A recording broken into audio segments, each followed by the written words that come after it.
Edward of Woodstock, known to history as the Black Prince, was the archetype of the medieval warrior prince, chivalric, charismatic, and lethal.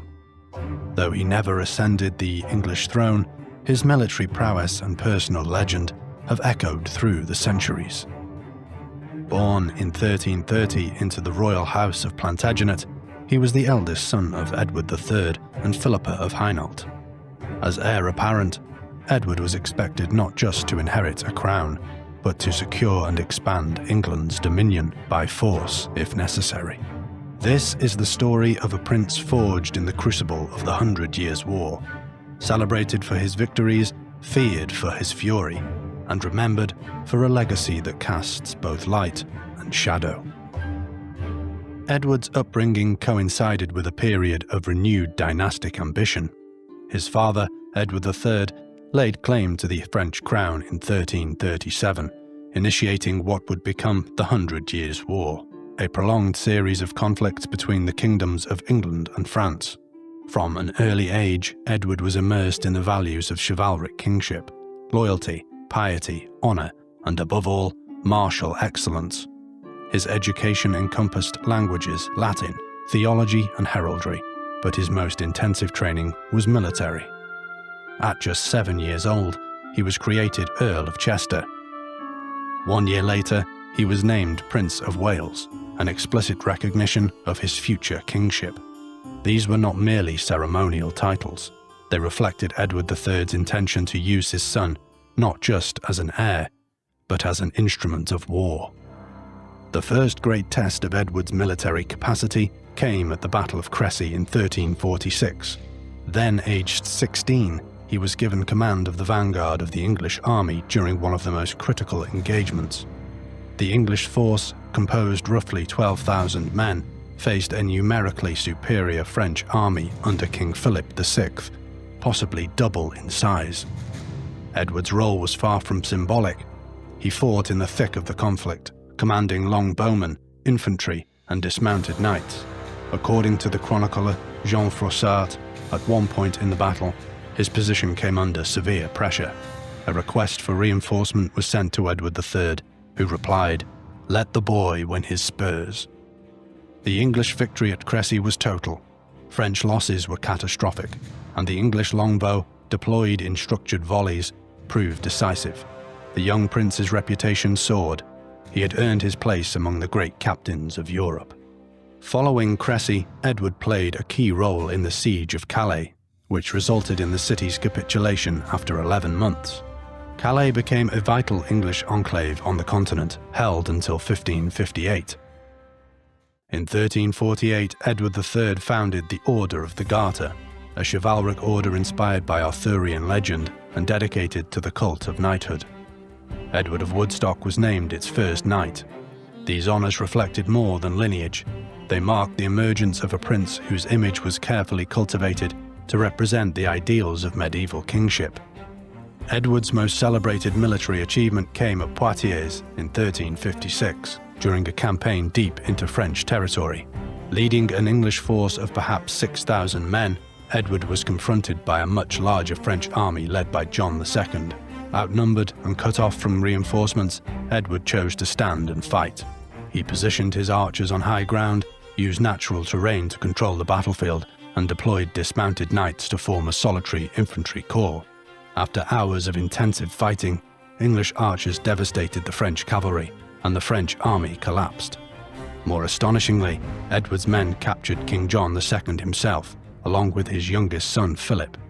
This was a profound humiliation for France, and a diplomatic windfall for England.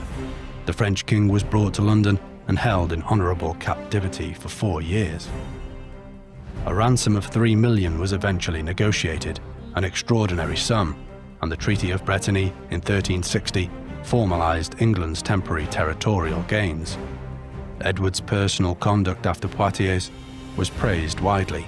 He reportedly treated John with generosity and chivalry, reinforcing his image as the ideal medieval knight. In 1362, Edward was granted the Principality of Aquitaine by his father and relocated his court to Bordeaux. Here, he attempted to transition from general to governor.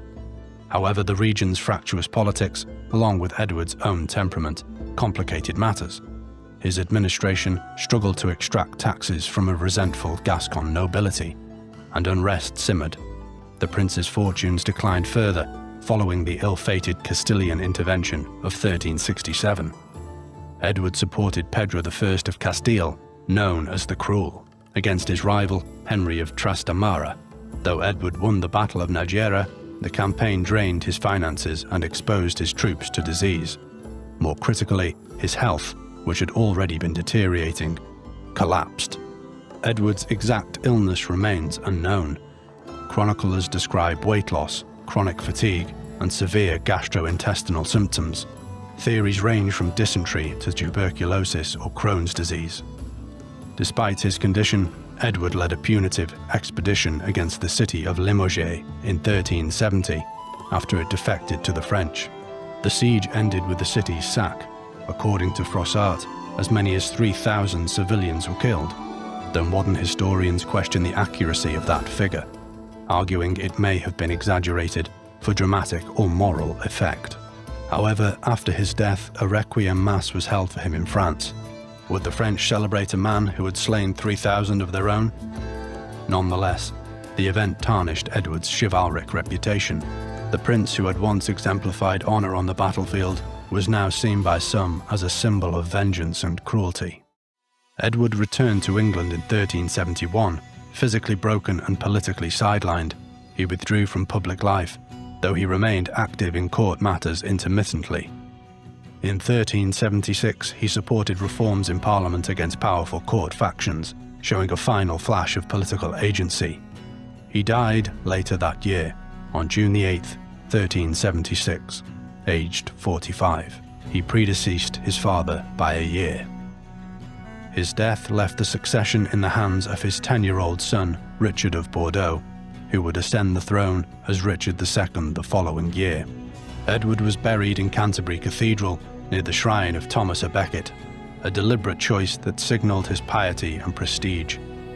His tomb bears an inscription that reads, "Such as thou art, sometime was I. Such as I am, such shalt thou be." The nickname Black Prince only emerges posthumously from the 16th century onwards.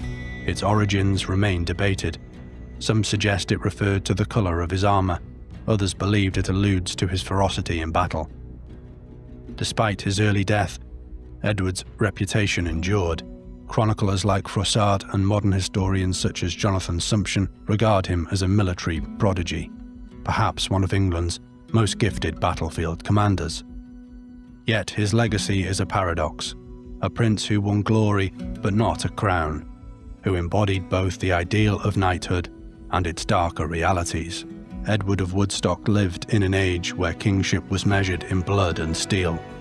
He may never have worn the crown of England, but his victories shaped a generation, and his memory still lingers in stone, in song, and in the long shadow of war.